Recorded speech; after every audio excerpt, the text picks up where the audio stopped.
ಎಲ್ರಿಗೂ ನಮಸ್ಕಾರ. ಎಲ್ಲರೂ ಹೇಗಿದ್ದೀರಾ? ಎಲ್ಲರೂ ರಾಯರ ಕೃಪೆಯಿಂದ ಚೆನ್ನಾಗಿದ್ದೀರಾ ಅಂತ ನಾನು ಭಾವಿಸ್ತೀನಿ. ರಾಯರು ನಿಮ್ಮೆಲ್ರಿಗೂ ಸುಖ, ಶಾಂತಿ, ನೆಮ್ಮದಿ, ಆಯುಸ್ಸು, ಆರೋಗ್ಯ, ಭಾಗ್ಯ ಕೊಟ್ಟು ಕಾಪಾಡಲಿ ಅಂತ ನಾನು ಕೇಳ್ಕೊತೀನಿ. ಬದುಕಲ್ಲಿ ಸೋತು ಕೂತಾಗ ಸಾವಿರಾರು ಜನಕ್ಕೆ, ಲಕ್ಷಾಂತರ ಜನಕ್ಕೆ ಒಂದು ಜೀವನನ ಕಟ್ಟಿಕೊಟ್ಟಿದ್ದಾರೆ ನಮ್ಮ ಗುರುರಾಯರು. ಸಂಸಾರ ಅನ್ನೋ ಸಾಗರದಲ್ಲಿ ಒಬ್ಬ ಮನುಷ್ಯ ಈಜಬೇಕಾದ್ರೆ ಎಷ್ಟು ಕಷ್ಟ ಇದೆಯೋ, ಸಂಸಾರದಲ್ಲಿ ನೀಜಕ್ಕಾಗಲ್ವಂತೆ ಸಾಗರದಲ್ಲಿ ನೀಚಬಹುದು ಅಂತ ಹಿರಿಯವರು ಹೇಳ್ತಾರೆ. ಅದೇ ರೀತಿ ಸುಮಾರು ಕಷ್ಟಗಳು ಬರ್ತವೆ. ಒಬ್ಬ ಮನುಷ್ಯನ ಜೀವನದಲ್ಲಿ ಸಾಕಷ್ಟು ಕಷ್ಟ ಅನ್ನೋದು ಬರ್ತವೆ. ನನಗೆ ಕಷ್ಟ ಇದೆಯಪ್ಪ ಅಂತ ಹೇಳ್ಬೇಕಾದ್ರೆ ನಾವು ಬದುಕಬೇಕು, ನಾನು ಮುಂದೆ ಚೆನ್ನಾಗಾಗಬೇಕು, ನಾನು ನಂಬ್ಕೊಂಡಿರೋರಿಗೆ ಏನಾದರೂ ಒಂದು ಒಳ್ಳೇದು ಮಾಡಬೇಕು ಅನ್ನೋದು ಒಬ್ಬ ಮನುಷ್ಯನಲ್ಲಿರುತ್ತೆ. ಆದರೆ ಕಷ್ಟಗಳು ಬಿಡೋದಿಲ್ಲ. ಅವ್ರು ಏನೇ ಒಂದು ಕೆಲಸ ಮಾಡೋದಕ್ಕೆ ಹೋದ್ರೂ ಅಷ್ಟೇ ಅದರಲ್ಲೆಲ್ಲ ಸೋಲು ಅಂತಲೇ ಬರ್ತಾ ಇರುತ್ತೆ ಅಲ್ವಾ. ಈಗ ನಾವು ಚೆನ್ನಾಗಿಲ್ಲ, ಏನಾದರೂ ಮಾಡಬೇಕು, ನಾವು ಮುಂದೆ ಬರಬೇಕು ಅಂತ ಹೋದಾಗ ಯಾರನ್ನೋ ನಂಬ್ಕೊಂಡು ನಾವು ಏನೋ ಒಂದು ಕೆಲಸ ಮಾಡೋಕ್ಕೆ ಹೋಗ್ತೀವಿ, ಇಲ್ಲ ಒಂದು ಸಂಬಂಧದವ್ರನ್ನೇ ನಂಬ್ಕೊಂಡು ಅವ್ರ ಹತ್ರ ಒಂದು ಸಹಾಯ ಅಂತ ಕೇಳೋಕ್ಕೆ ಹೋಗ್ತೀವಿ. ಆವಾಗ ಯಾವ ಸಂಬಂಧನೂ ಅಷ್ಟೇ ಬರೋದಿಲ್ಲ. ನೀವು ಕಷ್ಟದಲ್ಲಿದ್ದಾಗ ಯಾವುದೇ ಒಂದು ಸಂಬಂಧ ಆಗಲಿ, ಯಾರೇ ಒಬ್ಬ ವ್ಯಕ್ತಿ ಆಗಲಿ ಕಷ್ಟದಲ್ಲಿರೋರಿಗೆ ಸಹಾಯ ಮಾಡೋಕ್ಕೆ ಮುಂದೆ ಬರೋದಿಲ್ಲ. ನೀವು ತುಂಬ ಕಷ್ಟದಲ್ಲಿದ್ದಾಗ ನಿಮ್ಗೆ ಯಾರಾದರೂ ಸಹಾಯ ಮಾಡೋದಕ್ಕೆ ಬೇರೆಯವರಾಗಲಿ ಇಲ್ಲ ಫ್ರೆಂಡ್ಸ್ ಆಗಲಿ ಯಾರಾದರೂ ಬರ್ತಾರೆ ನೋಡಿ, ಅವರೇ ರಾಯರ ರೂಪದಲ್ಲಿ ಬಂದಿದ್ದಾರೆ ಅಂತ ನೀವು ಅರ್ಥ ಮಾಡ್ಕೊಳ್ಳಿ. ಈಗ ನಮ್ಮ ಕಷ್ಟ ಇದೆ ಅಂತಂದರೆ ನಮ್ಮವರು ನಮಗೆ ಯಾವತ್ತೂ ಆಗೋದಿಲ್ಲ. ಸಂಬಂಧಗಳಂತೂ ನಮ್ಮ ಕಷ್ಟ ನೋಡಿ ಹಾಡ್ಕೊಂಡು ನಗ್ತಾರೆ, ಹಾಲು ಕುಡಿತಾರೆ. ಇವರು ಈಗ ಆಗಿದ್ದಾರಲ್ಲ, ಇವರಿನ್ನೂ ಹಾಳಾಗಲಿ ಅಂತ ಅವರು ಬಯಸ್ತಾರೆ. ಆದರೆ ಚೆನ್ನಾಗಿರೋದನ್ನ ಯಾವತ್ತೂ ಸಹಿಸ್ಕೊಳ್ಳೋದಿಲ್ಲ. ಒಬ್ಬ ಮನುಷ್ಯ ಕಷ್ಟಪಟ್ಟು ಮೇಲೆ ಬರ್ತಾನೆ ಅಂತಂದರೆ ಅವನ ಕಾಲು ಎಳೆಯೋದಕ್ಕೆ ಎಷ್ಟು ಜನ ಕೈಕೊಂಡಿರ್ತಾರೆ. ಅವನಿಗೆ ನಾನಾ ರೀತಿ ಮಾತಾಡ್ತಾರೆ.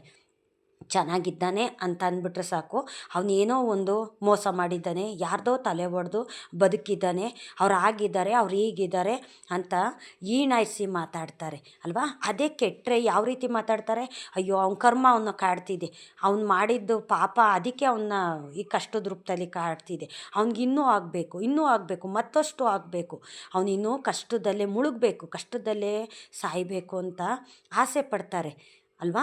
ನಾವು ಜನ ನಂಬಿ ಬದುಕೋದಿಕ್ಕಂತೂ ಹೋಗಬಾರ್ದು. ಏಕೆ ಅಂತಂದರೆ ನಾವು ಚೆನ್ನಾಗಿದ್ರು ಜನ ಅಂತಾರೆ, ನಾವು ಕೆಟ್ಟರೂ ಸಹ ಜನ ಅಂತಾರೆ. ಜನನ ನಂಬ್ಕೊಂಡು ಯಾವತ್ತೂ ಅಷ್ಟೇ ಬದುಕೋಕ್ಕೆ ಹೋಗಬಾರ್ದು. ಭಗವಂತ ಇದ್ದಾರಲ್ವ, ಮುಕ್ಕೋಟಿ ದೇವತೆಗಳಿದ್ದಾರೆ, ಅದರಲ್ಲೂ ನಮ್ಮ ರಾಯರಿದ್ದಾರೆ. ರಾಯರು ನಂಬಿಡ್ತು ಅಂತಂದರೆ ಯಾರಿಗೆ ಆಗಲಿ ಕಷ್ಟ ನೋವು ಅನ್ನೋದು ಕೊಡೋದಿಲ್ಲ ರಾಯರು. ಇವತ್ತು ಕಷ್ಟ ಬರ್ತಿದೆ ಅಂತಂದರೆ ನಾಳೆ ಸುಖ ಅನ್ನೋದು ಕೊಟ್ಟೇ ಕೊಡ್ತಾರೆ ರಾಯರು ನಂಬಿ ನಾವು ಪೂಜೆ ಮಾಡ್ತಾಯಿದ್ದೀವಿ ಅಂತಂದರೆ ನಮ್ಮ ಗುರು ರಾಯರು ಯಾವತ್ತೂ ಅಷ್ಟೇ ನಮ್ಮನ್ನು ಬಿಡೋದಿಲ್ಲ. ರಾಯರಿಗೆ ನಾವೆಲ್ಲ ಮಕ್ಕಳಿದ್ದಾಗೆ, ಆ ಮಕ್ಕಳು ಕಣ್ಣೀರು ಹಾಕೋದು ರಾಯರು ಸಹಿಸ್ಕೋತಾರ? ಖಂಡಿತ ಸಹಿಸ್ಕೊಳ್ಳೋದಿಲ್ಲ. ಆದರೆ ನಮ್ಮ ಕಷ್ಟ ಏನಿದೆ ನೋಡಿ, ಅದೆಲ್ಲ ದೂರ ಆದಮೇಲೆ ರಾಯರು ಅನುಗ್ರಹ ಮಾಡೇ ಮಾಡ್ತಾರೆ. ಯಾರನ್ನೂ ಅಷ್ಟೇ ಬಿಡೋದಿಲ್ಲ. ನೀವು ಕಷ್ಟದಲ್ಲಿರಬೇಕಾದ್ರೂ ರಾಯರು ನಿಮ್ಮ ಜೊತೆಗೆ ಇದ್ದು ನಿಮಗೆ ಕಾಯ್ತಿರ್ತಾರೆ. ಈಗ ಒಬ್ಬ ವ್ಯಕ್ತಿ ಏನಾದರೂ ಒಂದು ಕೆಲಸ ಮಾಡಬೇಕು ಅಂತ ಮುಂದೆ ಹೋದ್ರೂ ಸಾಕು, ಅವ್ರನ್ನ ಹಾಳು ಮಾಡೋದಕ್ಕೆ ಅಂತಲೇ 1000 ಜನ ಕಾಯ್ಕೊಂಡಿರ್ತಾರೆ. ನೀನು ಅದು ಮಾಡಬೇಡ, ಏಕೆ ಅಂತಂದರೆ ನೀನು ಚೆನ್ನಾಗಿರೋದು ಅವ್ರಿಗೆ ಇಷ್ಟ ಆಗೋದಿಲ್ಲ, ಅದಕ್ಕೆ ನೀನು ಆ ಕೆಲಸ ಮಾಡಬೇಡ, ನೀನು ಆ ದಾರಿನಲ್ಲಿ ಹೋಗಬೇಡ ಅಂತ ಕಲ್ಲಾಕ್ತಾರೆ, ಕಾಲೆಳಿತಾರೆ. ನಾವೊಂದು ಮೆಟ್ಲತ್ತಿ ಮುಂದೆ ಹೋಗೋದಕ್ಕೆ ಅಂತ ಹೋದರೆ ನಮ್ಮ ಕಾಲು ಹಿಡ್ಕೊಂಡು ಕೆಳಗಡೆ ಎಳಿತಾರೆ. ಅಂಥ ಜನನ ನಂಬೇಕಾ ನಾವು, ಇಲ್ಲ ಒಳ್ಳೇದು ಮಾಡೋ ರಾಯರನ್ನ ನಂಬೇಕಾ ಅಲ್ವಾ. ಸಂಬಂಧಗಳಂತೂ ಯಾವತ್ತೂ ಅಷ್ಟೇ ನಮ್ಮ ಕಷ್ಟಕ್ಕೆ ಅಂತೂ ಯಾರೂ ಬರೋದಿಲ್ಲ. ಸುಖ ಇದ್ದಾಗ ಎಲ್ಲರೂ ಸಹ ಬರ್ತಾರೆ, ಕಷ್ಟ ಅಂತ ಅಂದಾಗ ಯಾರೂ ಸಹ ತಿರುಗಿ ನೋಡೋದಿಲ್ಲ. ಸುಮಾರು ಜನಕ್ಕೆ ಈ ಅನುಭವಗಳೆಲ್ಲ ಆಗಿರುತ್ತೆ. ಚೆನ್ನಾಗಿದ್ದ ಮೇಲೆ ಎಲ್ಲರೂ ಬರ್ತಾರೆ, ಎಲ್ಲರೂ ಕಾಂಟ್ಯಾಕ್ಟಲ್ಲಿರ್ತಾರೆ, ಚೆನ್ನಾಗಿ ಮಾತಾಡಿಸ್ತಾರೆ. ಆದರೆ ಕೆಟ್ಟಾಗ ಯಾರೂ ಬರೋದಿಲ್ಲ. ನಾವು ಕಣ್ಣೀರು ಹಾಕೋದು ನೋಡಿ ಅವರು ಹಾಲು ಕುಡಿತಾರೆ, ಸಂತೋಷ ಪಡ್ತಾರೆ ಅಲ್ವಾ.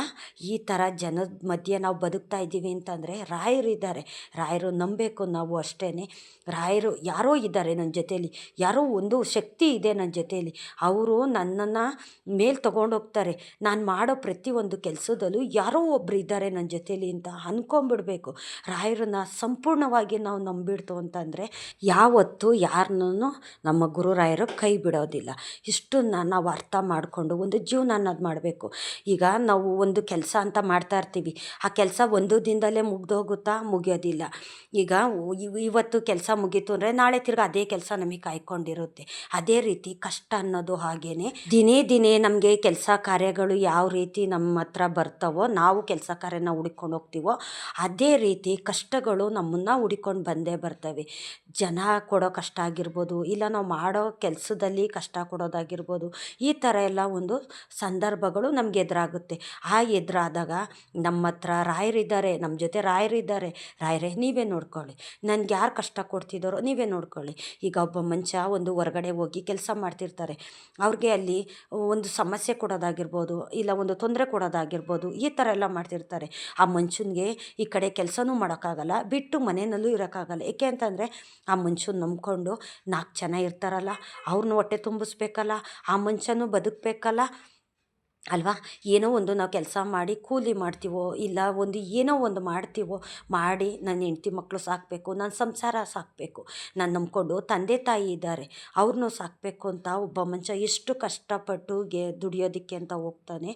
ಆದರೆ ನಾವು ದುಡಿಯೋಕ್ಕೆ ಹೋಗೋಂಥ ಜಾಗದಲ್ಲೂ ಅಷ್ಟೇ ಸಮಸ್ಯೆಗಳು ಜನದ ರೂಪದಲ್ಲಿ ಬರ್ತಾವೆ ಅಲ್ವಾ. ಸಂಬಂಧಗಳು ಕೊಡೋ ಕಷ್ಟನೂ ಅಲ್ದಿರ ನಾವು ಹೊರ್ಗಡೆ ದುಡಿಯೋಕ್ಕೆ ಹೋದಾಗಲೂ ಸಮಸ್ಯೆ ಅನ್ನೋದು ಕೆಲವ್ರು ತಂದಿಡ್ತಾರೆ. ಆ ಸಮಸ್ಯೆಗಳನ್ನೆಲ್ಲ ದಾಟಿ ನಾವು ಮುಂದೆ ಹೋಗಬೇಕು. ಸಮಸ್ಯೆ ಬರುತ್ತೆ ಅಂತಂದ್ಬಿಟ್ಟು ನಾವು ಕೆಲಸ ಮಾಡದಿರೋ ಬಿಡೋಕ್ಕಾಗೋದು ಇಲ್ಲ. ಸಂಬಂಧಗಳು ಅಂತಾರೆ ಅಂತಂದ್ಬಿಟ್ಟು ಸಂಬಂಧನೂ ಬಿಡೋಕ್ಕಾಗೋದಿಲ್ಲ. ಸಂಬಂಧನ ಯಾವ ರೀತಿ ನಾವು ನೋಡ್ಕೋಬೇಕು ಆ ರೀತಿ ನೋಡ್ಕೋಬೇಕು. ಅವ್ರನ್ನ ಎಲ್ಲಿ ಇಟ್ಕೋಬೇಕು ಅಲ್ಲಿ ಇಟ್ಕೋಬೇಕು. ನಾವು ಕೆಲಸ ಮಾಡೋ ಜಾಗದಲ್ಲೂ ಅಷ್ಟೇ ನಾವು ಹೇಗಿರಬೇಕು ಆಗಿರಬೇಕು. ಏಕೆ ಅಂತಂದರೆ ನಾವು ಏನೇ ಒಂದು ಒಳ್ಳೆ ಕೆಲಸ ಮಾಡಬೇಕಾದ್ರೆ 10 ಜನ ನಮ್ಮ ಹಿಂದೆ ನಿಂತ್ಕೊಂಡು ನಮ್ಮ ಕಾಲು ಎಳಿತಾ ಇರ್ತಾರೆ.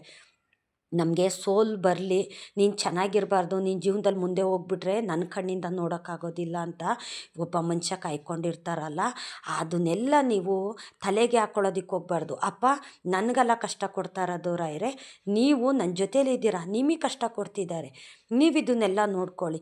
ನನಗೆ ಯಾರು ನಾನು ನಡೆಯೋ ದಾರಿಲಿ ಯಾರು ಕಲ್ಲು ಮುಳ್ಳು ಥರ ಜನಗಳು ಬರ್ತಿದ್ದಾರೆ ನೋಡಿ, ಅವ್ರನ್ನೆಲ್ಲ ನೀವೇ ನೋಡ್ಕೊಳ್ಳಿ ಭಗವಂತ.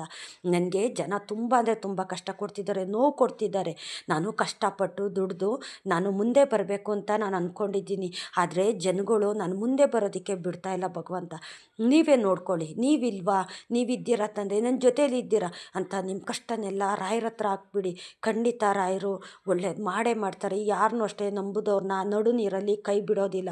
ಈಗ ಒಬ್ಬ ಮನುಷ್ಯ ಸಂಸಾರದಲ್ಲಿ ಸಾಕ್ತಿದ್ದಾನೆ, ಒಂದು ನದಿನಲ್ಲಿ ಸಾಕಬೇಕಾದ್ರೆ ನಮಗೆ ಈಜು ಬರೋದಿಲ್ಲ, ಮುಳುಗೋಗ್ತಾ ಇರ್ತೀವಿ. ಆವಾಗ ಒಂದು ಹುಲ್ಕಡ್ಡಿ ಆಶ್ರಯ ಅಂತ ಬರುತ್ತೆ ನೋಡಿ, ಯಾರಾದರೂ ಸಹಾಯಕ್ಕೆ ಅಂತ ಬರ್ತಾರೆ, ಇಲ್ಲ ಒಂದು ಕೊಂಬೇನೋ ರಂಬೇನೋ ಒಂದು ಹುಲ್ಕಡ್ಡಿ ಸಹಾಯ ಅಂತ ಬರುತ್ತಲ್ಲ, ಆವಾಗ ದೇವರೇ ಬಂದಿದ್ದಾರೆ ಅಂತ ಅರ್ಥ ಮಾಡ್ಕೊಳ್ಳಿ, ರಾಯರೇ ಬಂದಿದ್ದಾರೆ ಅಂತ ನೀವು ತಿಳ್ಕೊಳ್ಳಿ. ರಾಯರು ಯಾವತ್ತೂ ಅಷ್ಟೇ ಯಾರಿಗೂ ನಡು ನೀರಲ್ಲಿ ಬಿಡೋದಿಲ್ಲ. ಮುಳುಗ್ತಾರೋ ಒಬ್ಬ ಮನುಷ್ಯನು ಹೇಗೆ ಕಾಪಾಡ್ತಾರೋ ಅದೇ ರೀತಿ ಜೀವನದಲ್ಲಿ ನಾವು ಮುಳುಗೋಗಿದ್ದೀವಿ, ನಮಗಿನ್ನ ಮುಂದೆ ದಾರಿನೇ ಇಲ್ಲಪ್ಪ, ಏನು ಪರಿಹಾರನೇ ಇಲ್ಲ ಅಂತ ನೀವು ಸೋತು ಕೂತಿರ್ತೀರಲ್ಲ, ಆವಾಗ ರಾಯರು ಬರ್ತಾರೆ. ಯಾರು ರೂಪದಲ್ಲಾದರೂ ರಾಯರು ಬಂದೇ ಬರ್ತಾರೆ. ನಮಗೆ ಇಡೀ ಜೀವನದಲ್ಲಿ ಏನೇ ಒಂದು ಕೆಲಸ ಕಾರ್ಯ ಮಾಡೋದ್ರಲ್ಲಾಗಿರ್ಬೋದು, ಇಲ್ಲ ಏನೇ ಒಂದು ಅಡ್ಡಿ ಆತಂಕ ಅಡೆಚಣೆಗಳು ಬರೋದಾಗಿರ್ಬೋದು, ಅದರಲ್ಲೆಲ್ಲ ರಾಯರು ಬಂದು ಅದನ್ನೆಲ್ಲ ಬಗೆಹರಿಸ್ತಾರೆ. ಮನೆ ದೇವರು ರಾಯರು. ಇಷ್ಟನ್ನ ನೀವು ನಂಬಿಡ್ರಿ. ಜನನಂತೂ ನಂಬೋದಕ್ಕೆ ಹೋಗಬೇಡ್ರಿ. ಜನಕ್ಕೆ ಕೊಡೋಷ್ಟು ಟೈಮ್ನ ನೀವು ದೇವ್ರುಗಳಿಗೆ ಕೊಡಿ. ನಾನು ಎಲ್ಲ ವೀಡಿಯೋಗಳಲ್ಲೂ ಹೇಳ್ತೀನಿ, ಜನನ ಎಷ್ಟರಲ್ಲಿ ಇಟ್ಕೋಬೇಕು ಅಷ್ಟರಲ್ಲಿ ಇಟ್ಕೊಳ್ಳಿ. ಹೌದು, ನಿಮಗೆ ಸಹಾಯ ಮಾಡಿದ್ದಾರ, ಅವರು ರಾಯರೇ ಅವ್ರ ರೂಪದಲ್ಲಿ ಬಂದು ಸಹಾಯ ಮಾಡಿದ್ದಾರೆ ಅಂತ ತಿಳ್ಕೊಳ್ಳಿ. ಸಹಾಯ ಮಾಡಿದವ್ರನ್ನ ಯಾವುದೇ ಕಾರಣಕ್ಕೂ ಮರೆಯೋದಕ್ಕೆ ಹೋಗಬೇಡಿ. ನೀವು ಕೊನೆ ಉಸಿರಿರೋ ತನಕನೂ ಸಹಾಯ ಮಾಡಿದವ್ರನ್ನ ಅಷ್ಟಂತ ಹೊಟ್ಟೆಗೆ ಯಾರು ಒಂದು ತುತ್ತು ಅನ್ನ ಕೊಡ್ತಾರೋ, ಕಷ್ಟದಲ್ಲಿರೋರಿಗೆ ಯಾರು 10 ರೂಪಾಯಿ ಸಹಾಯ ಮಾಡ್ತಾರೋ ಅವ್ರನ್ನ ಯಾವುದೇ ಕಾರಣಕ್ಕೂ ಮರೆಯೋದಕ್ಕೆ ಹೋಗಬೇಡಿ.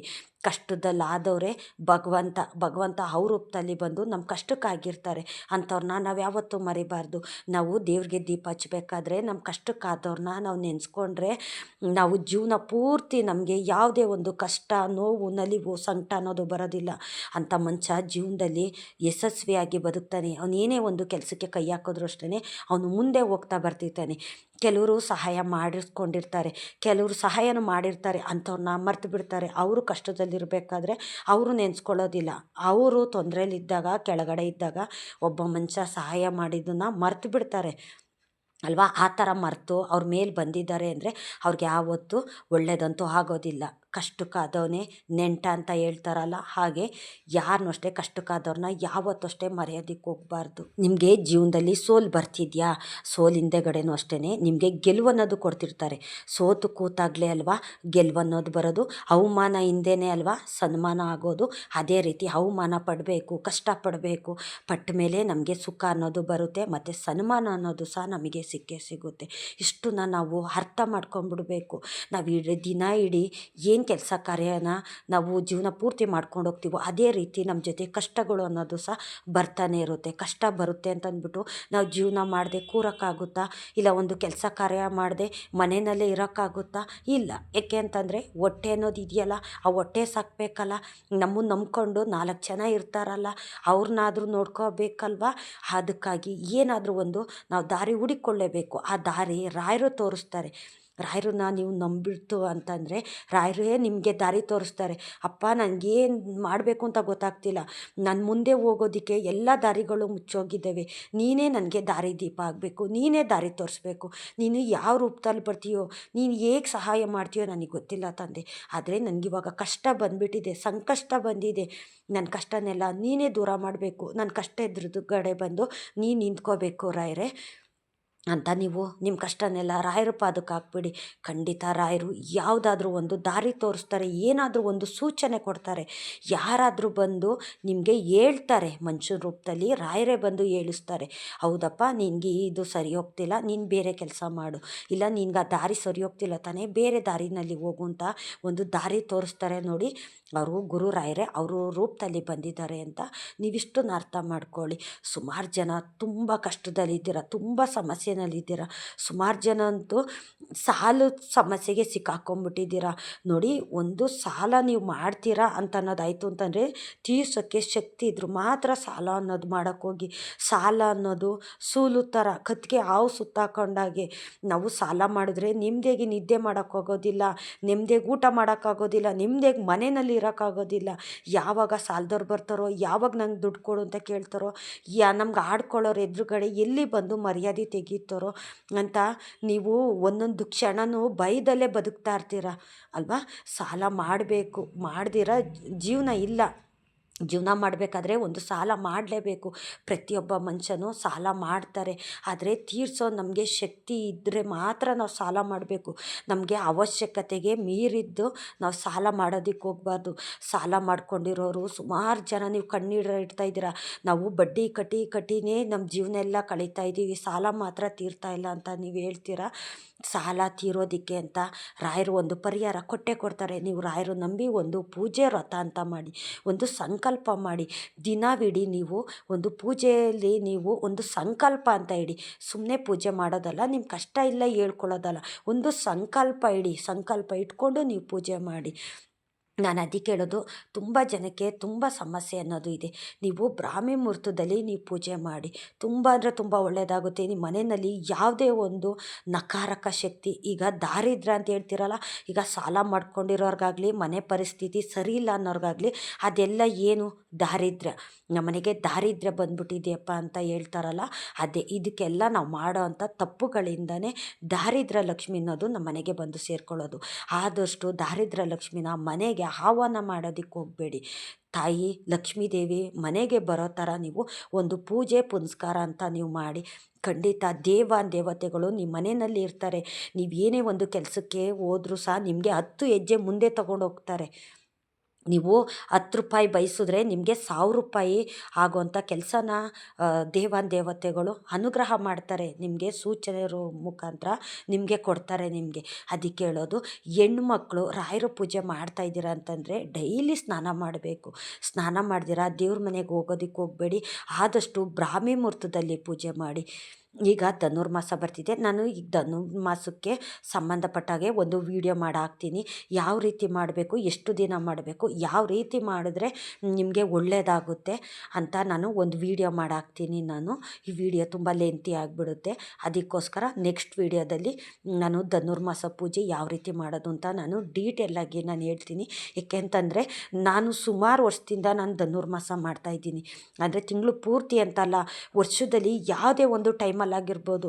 ನಾನು ಬೇಗ ಪೂಜೆ ಮಾಡ್ತು ಅಂತಂದರೆ ಅಶ್ವತ್ಥ ಕಟ್ಟೆ ಹತ್ರ ಹೋಗಿ ನಾನು ಪೂಜೆ ಮಾಡ್ಕೊಂಬರೋ ಅಂಥದ್ದು. ಅಶ್ವತ್ಥ ಕಟ್ಟೆ ನಾವು ಸುತ್ತೋದ್ರಿಂದ ತುಂಬ ಅಂದರೆ ತುಂಬ ಉಪಯೋಗಗಳಾಗುತ್ತೆ ನಮಗೆ. ಯಾವುದೇ ಒಂದು ನಕಾರಕ ಶಕ್ತಿ ನಮ್ಮಲ್ಲಿ ಇರೋದಿಲ್ಲ, ನಮ್ಮ ಮನೆಗಳಿಗೂ ಸಹ ನಮ್ಮ ಜೊತೆ ಬರೋದಿಲ್ಲ.